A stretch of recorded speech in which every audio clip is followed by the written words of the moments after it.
May 5, 1957. A seemingly ordinary date, etched into the annals of time. It began as a peaceful Sunday in Hexham, England, a quaint town nestled in the serene countryside.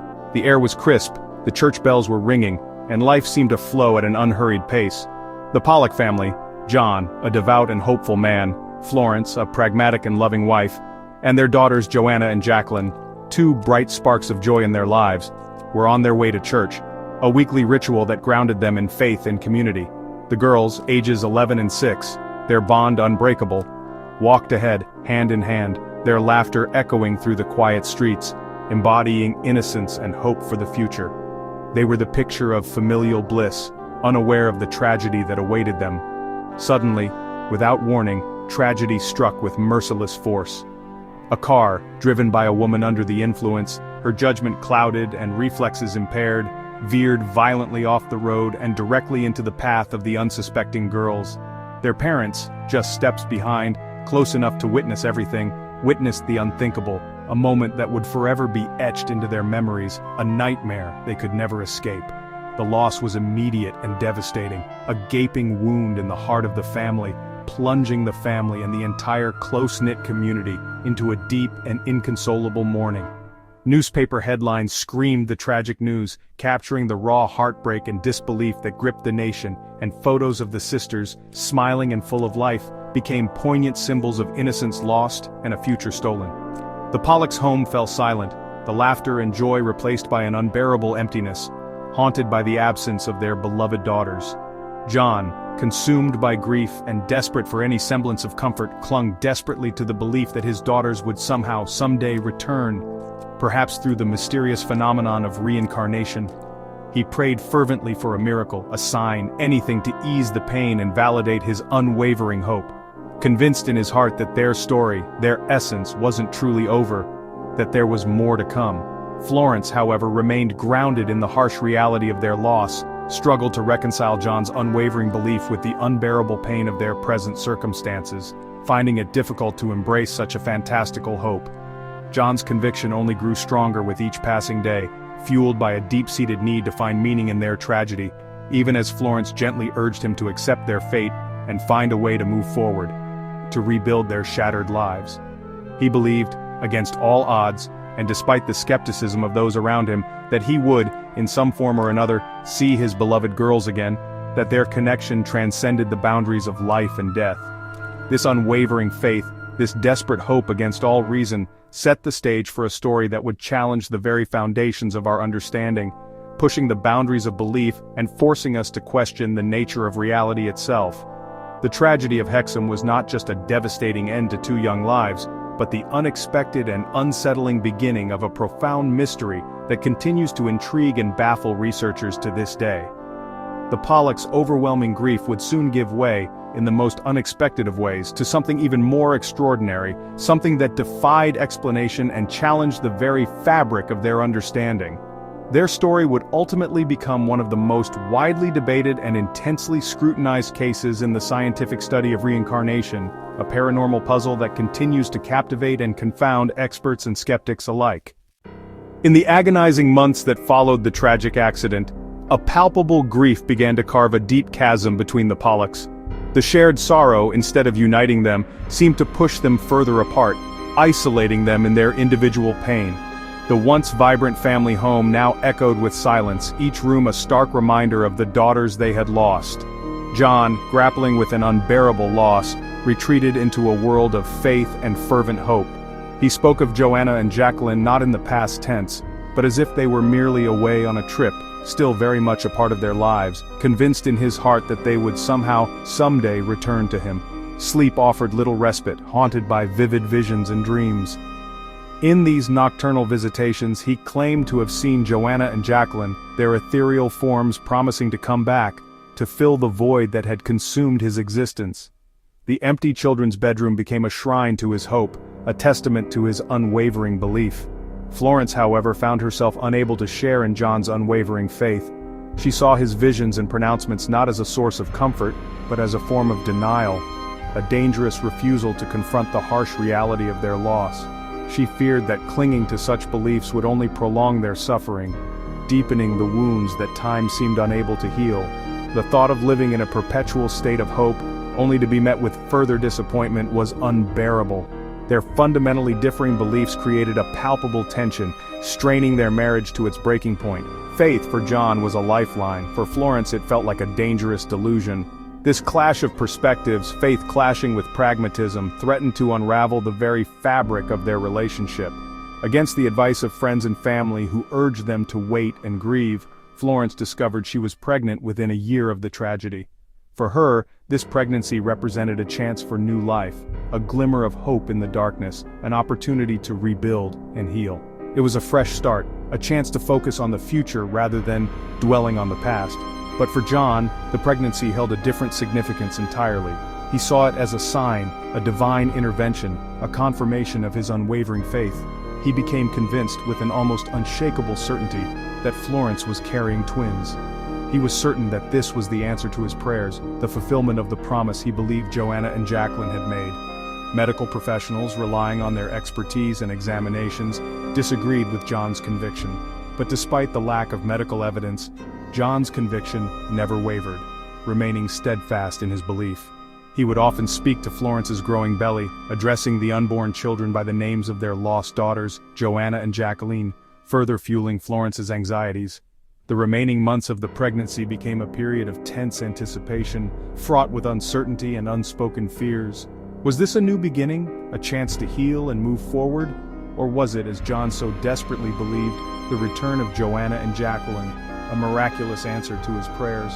The Pollocks, and indeed the world, captivated by their story, waited with bated breath to see if John's unwavering faith would be rewarded, or if reality would deliver another devastating blow. The stage was set, the players in place for what promised to be a truly remarkable and potentially transformative event.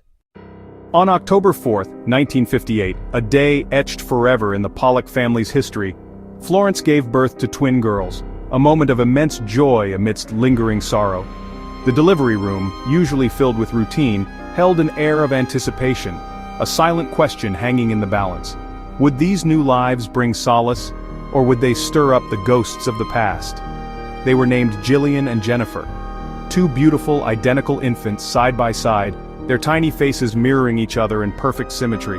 The names, carefully chosen, represented a fresh start, a chance to rebuild after unimaginable loss. John's prediction, once whispered with a mix of hope and desperation, was fulfilled, a prophecy seemingly come to life. He had clung to the belief that his daughters would return, and now, gazing upon these newborns, he saw a glimmer of that impossible dream. The arrival of the twins was stunning to doctors and family alike. In a time when such occurrences were less understood, the medical professionals marveled at the sheer improbability of it all. Family members, still reeling from the recent tragedy, found themselves caught between disbelief and a hesitant sense of wonder. For Florence, the twins were undeniably a blessing, a beacon of light in the darkness, a reason to keep moving forward. Holding them in her arms, she felt a surge of maternal love, a fierce determination to protect these precious lives from any further harm. But for John, they were more than just a blessing. They were proof, irrefutable evidence, of reincarnation. He saw in their eyes, in their mannerisms, echoes of his lost daughters, Joanna and Jacqueline. The idea consumed him, shaping his every interaction with the twins. The home, once filled with grief and suffocating silence, now echoed with the sounds of new life. Laughter, cooing, and the gentle rhythm of lullabies replaced the heavy atmosphere of mourning. Yet, beneath the surface of normalcy, a sense of unease lingered. Yet John watched the twins closely, with an almost obsessive intensity. He observed their every move, their every expression, searching for familiar traits, for any sign that would confirm his unwavering belief. He was constantly searching for signs of their sister's return, poring over old photographs, recounting memories, desperately seeking a connection between the past and the present. Every gesture, every cry, every seemingly insignificant action was scrutinized for echoes of Joanna and Jacqueline. John meticulously compared their personalities, their preferences, even their physical features to those of his deceased daughters. Florence, on the other hand, tried to remain practical, clinging to reason and logic in the face of John's increasingly fervent convictions. But strange occurrences, unexplainable events, began to challenge her skepticism, chipping away at her carefully constructed wall of rationality. The twins' birth was statistically rare, a medical anomaly that defied explanation. Fraternal twins conceived so soon after such a devastating tragedy, a phenomenon made even more extraordinary by the fact that it fulfilled John's prediction. Was it merely coincidence, a cruel twist of fate, or was it something more profound, something that defied the boundaries of science and reason? The Pollock household became a living experiment in fate and faith, a testing ground for the boundaries of belief and the enduring power of the human spirit. The mystery only deepened as the twins grew, their personalities developing, their individual quirks adding layers of complexity to the already perplexing situation. Their young lives were inevitably shadowed by the past, by the memory of their deceased sisters, a constant reminder of the tragedy that had shaped their family's destiny. The story was far from over, it was only just beginning. The questions surrounding the twins' existence continued to multiply, weaving a tangled web of mystery and intrigue. The question lingered, unanswered, a persistent echo in the halls of their home. Were these truly new lives, blank slates upon which to write their own stories? Or were they, in some inexplicable way, the returned souls of Joanna and Jacqueline, given a second chance at life? Jennifer, the younger twin, was born with two unusual marks. One, a circular mark on her forehead, matched a scar Jacqueline had from a childhood fall. The other, a birthmark on her left hip, mirrored one Jacqueline had in the same spot. The odds of such specific correspondences were incredibly low. Florence, once skeptical, was unsettled by these physical signs. Jillian and Jennifer, though fraternal, looked strikingly alike. Another oddity. These physical similarities became central to the case. In reincarnation research, such birthmarks often match wounds or marks from a previous life. Skeptics called it coincidence, but the marks told a story that defied easy explanation. The mystery was now written on the twins' very skin. As toddlers, the twins displayed behaviors eerily reminiscent of their deceased sisters. When given their sisters' old toys, Jillian and Jennifer instinctively chose the correct favorites. They played games and used nicknames unique to Joanna and Jacqueline. Jillian once comforted Jennifer about a car accident, referencing details she couldn't have known. Both girls developed an intense fear of cars, despite never experiencing trauma themselves. On visits to Hexham, they recognized places they'd never been, recalling details from their sisters' lives. For their parents, these were not mere coincidences. The twins' actions seemed to echo memories not their own. The twins' words offered some of the most startling evidence. Jennifer referenced her birthmark, saying, "This is the eye I fell on the bucket on," echoing Jacqueline's accident. They spoke of before, describing events and gifts from Joanna and Jacqueline's lives. Jennifer once repeated a peculiar phrase only Jacqueline had said to Florence. Jillian, in moments of confusion, told her mother, "You are not my mummy." These statements were specific, detailed, and matched real events. Such utterances are rare in young children and difficult to dismiss as fantasy. The twins' voices seemed to carry memories from another time. The Pollock twin story drew the attention of Dr. Ian Stevenson, a pioneer in reincarnation research. Stevenson found the case fit the classic pattern-specific statements, behaviors, phobias, and matching birthmarks.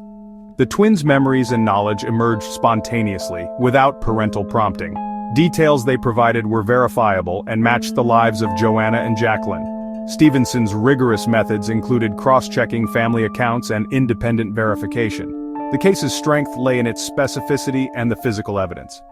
As with many such cases, the twins' memories faded by age 5, and they led normal lives.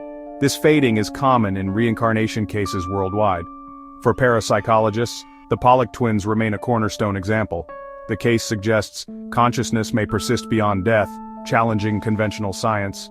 The mystery endures, inviting further study. Skeptics offer alternative explanations for the Pollock case. They argue the twins absorbed information subconsciously, cryptomnesia, by overhearing family stories. John's strong beliefs may have influenced the twins' behavior and memories. Parental suggestion and pattern seeking could explain the coincidences. Birthmarks, while striking, are common and can appear randomly. The twins' fear of cars might stem from sensing their parents' anxiety. Skeptics see the case as a product of grief, hope, and coincidence, not reincarnation. For them, the story is a compelling but ultimately natural psychological phenomenon. The Pollock twins story leaves us with two interpretations. Is it evidence of reincarnation, or a case of grief and coincidence? The facts remain the same. Only our perspective changes. The case challenges the boundaries of belief and science. It invites us to consider what we accept as evidence and why. The mystery endures, asking us to decide where the line falls between chance and something more. The enigma of Gillian and Jennifer Pollock remains a question for the soul.